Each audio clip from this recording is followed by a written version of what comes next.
दोस्तों, जब भी हम आसमान की तरफ देखते हैं तो हमें कोई ना कोई पक्षी उड़ता हुआ दिखाई दे ही जाता है। पक्षी वो जीव हैं जो अपने पंखों के दम पर पृथ्वी के गुरुत्वाकर्षण बल को हरा देते हैं। पक्षियों से प्रभावित होकर इंसानों ने अनेकों आविष्कार किए हैं। हमने पक्षियों की भांति उड़ने की सोची तो हवाई जहाज का अस्तित्व साकार हुआ। तेज स्पीड वाली रेल की डिजाइन भी पक्षियों की बनावट के अनुसार ही ढाले गए हैं। पक्षी धरती के सबसे तेज जीव भी हैं। हमारे आसपास पाए जाने वाले साधारण कबूतर ही किसी चीते से 1.5 गुना अधिक रफ्तार हासिल कर लेते हैं। कबूतरों को 160 किलोमीटर प्रति घंटे की रफ्तार से उड़ने के लिए जाना जाता है, लेकिन रफ्तार के अतिरिक्त पक्षियों में एक और अनोखी खूबी होती है जिस पर शायद ही आपने कभी ध्यान दिया हो। पक्षी गजब की अनुशासन भरी दिनचर्या रखते हैं। यदि आप किसी गांव में रहते हैं तो आपने महसूस किया होगा कि सूरज की पहली किरण के साथ ही पक्षियों का जोरों से चहचहाना शुरू हो जाता है, मानो ये किसी जंग की तैयारी कर रहे हों।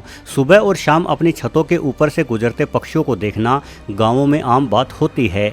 बचपन में हम सभी सोचा करते थे कि आखिर ये पक्षी सुबह और शाम एक साथ इकट्ठे होकर कहाँ जाते हैं। असल में अधिकतर पक्षी दैनिक होते हैं, यानी ये केवल दिन के समय ही सक्रिय रहते हैं। पक्षियों के दिन के समय की नज़र जहाँ बेहद तेज होती है, वहीं रात्रि के समय ये देख नहीं पाते। इसलिए पौ फटते ही पक्षी अपने लिए भोजन की तलाश में निकलते हैं एवं अंधेरा होने से पहले ही ये सब खेतों आदि की ओर अपने अपने रहने के ठिकानों पर लौट जाते हैं।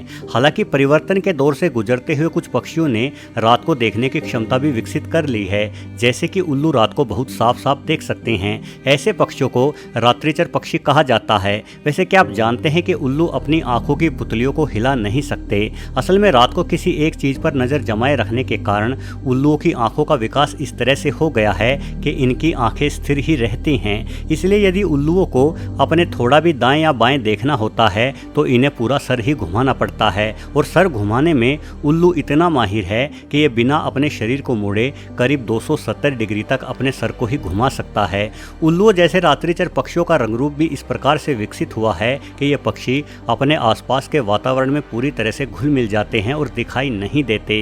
रात्रिचर पक्षियों की आंखें बड़ी बड़ी होती हैं तथा इनके रात में देखने की और सुनने की शक्ति बहुत अधिक होती है। सभी रात्रिचर पक्षियों की आंखें इस प्रकार से बनी होती हैं कि ये रात में तो बहुत अच्छी तरह से देख पाते हैं, परंतु दिन में ये लगभग पूरी तरह से अंधे हो जाते हैं। दिन का तेज प्रकाश रात्रिचर पक्षी सह नहीं पाते, इसलिए दिन में छुपकर ही रहते हैं, और दिन के समय रात्रिचर पक्षियों का अपने वातावरण में घुल मिल जाने वाला रंगरूप बहुत काम आता है। हालांकि न्यूजीलैंड में कीवी नामक एक ऐसा पक्षी पाया जाता है जो बेचारा ना रात को ठीक से देख पाता है और ना ही दिन को।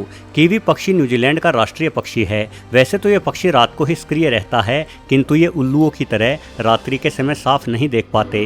कुछ कीवी तो पूर्णतः अंधे ही होते हैं और कुछ की देखने की क्षमता बहुत कमजोर होती है। कीवी पक्षी की एक बड़ी अनोखी बात यह भी है कि आकार के अनुपात में यह पक्षी सबसे बड़ा अंडा देता है। एक मादा कीवी द्वारा दिया गया अंडा उस मादा के वजन का करीब 15% होता है, जबकि विशालकाय शुतुरमुर्ग का अंडा शुतुरमुर्ग के वजन के अनुपात में सिर्फ 2% ही होता है। दोस्तों, न्यूजीलैंड में कीवी के अतिरिक्त काकापो नाम का एक रात्रिचर तोता भी पाया जाता है। इस तोते को उल्लू तोता भी कहा जाता है क्योंकि ये उल्लुओं की ही भांति दिन में छुपा बैठा रहता है। हालांकि काकापो की रात को देखने की क्षमता ठीक ठाक ही होती है, किंतु आज न्यूजीलैंड में मात्र 150 काकापो ही बचे हुए हैं। 90 के दशक में तो इनकी संख्या सिर्फ 50 ही रह गई थी। ये माना जाता है कि काकापो के अस्तित्व को संकट में डालने के लिए चूहे जिम्मेदार हैं। चूहे छोटे काकापो को मार डालते हैं और इन पक्षी के अंडों को भी तोड़ डालते हैं। काकापो न सिर्फ रात को सक्रिय रहने वाला दुनिया का इकलौता तोता है, बल्कि ये दुनिया का सबसे भारी तोता भी है। एक बड़े काकापो का वजन 4 किलो से भी अधिक हो जाता है, लेकिन भारी शरीर होने के कारण ये पक्षी उड़ नहीं पाता, जिस कारण ये अंडे भी जमीन पर ही देता है, जहां से चूहे इस पक्षी के अंडे चट कर जाते हैं।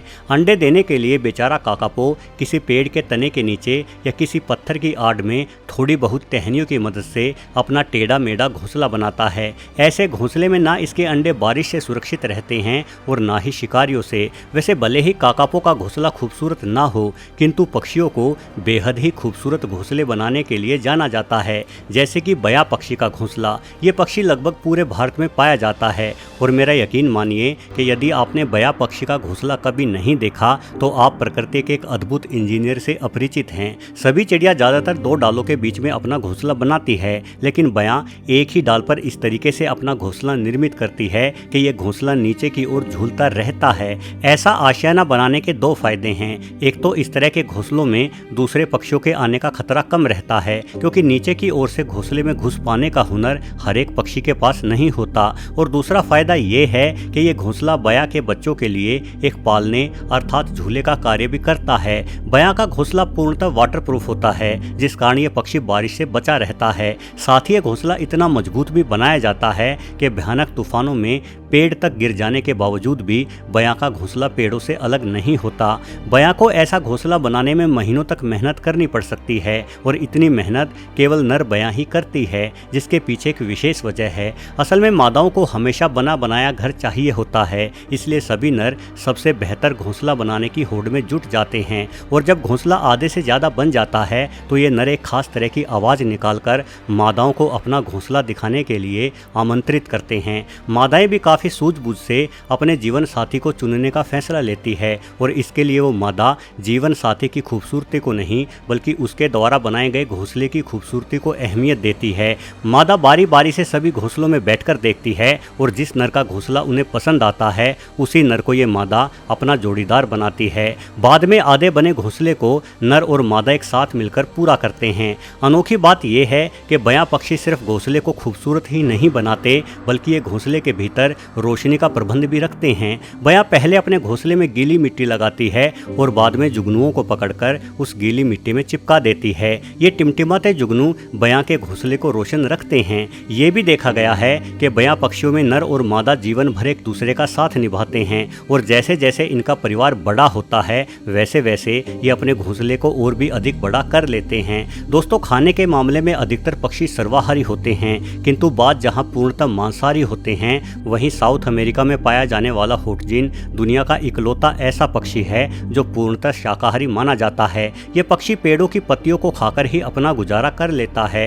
होटजिन के अतिरिक्त सभी पक्षी अनाज और बीजों के साथ साथ चूहों, मेंढकों और रेंगकर चलने वाले कीड़ों को भी अपनी खुराक में शामिल करते हैं। सिर्फ छोटे कीड़े ही नहीं बल्कि कुछ पक्षी तो सांपों जैसे बड़े रेंगकर चलने वाले जीव को भी खा जाते हैं। विशेषकर अफ्रीका में पाया जाने वाला सेक्रेटरी बर्ड तो सबसे जहरीले सांपों को ही चट करता है। सभी शिकारी पक्षियों में सेक्रेटरी बर्ड के पैर सबसे लंबे और मजबूत होते हैं, और इन्हीं पैरों से पीट पीट कर ये पक्षी सांपों को मार डालता है। सेक्रेटरी बर्ड अपने द्वारा मारी गई लात में अपने वजन से 5 गुना अधिक ताकत रखता है, जिस कारण इसका एक ही प्रहार सांपों की जान लेने के लिए काबिल है। सेक्रेटरी बर्ड बाजों की प्रजाति से संबंध रखता है, किंतु अन्य बाजों की तुलना में ये काफ़ी रंग बिरंगा और खूबसूरत पक्षी है। वैसे जहाँ तक रंगों का सवाल है तो ये भी देखा गया है कि जो पक्षी जितने अधिक गर्म माहौल में रहता है उतना ही अधिक खूबसूरत और चटक रंगों का मालिक होता है। वहीं उत्तरी एवं दक्षिणी ध्रुव पर रहने वाले या अन्य ठंडे स्थानों पर रहने वाले पक्षी केवल सफ़ेद और भूरे रंग में पाए जाते हैं। वीडियो देखने के लिए आपका बहुत बहुत धन्यवाद।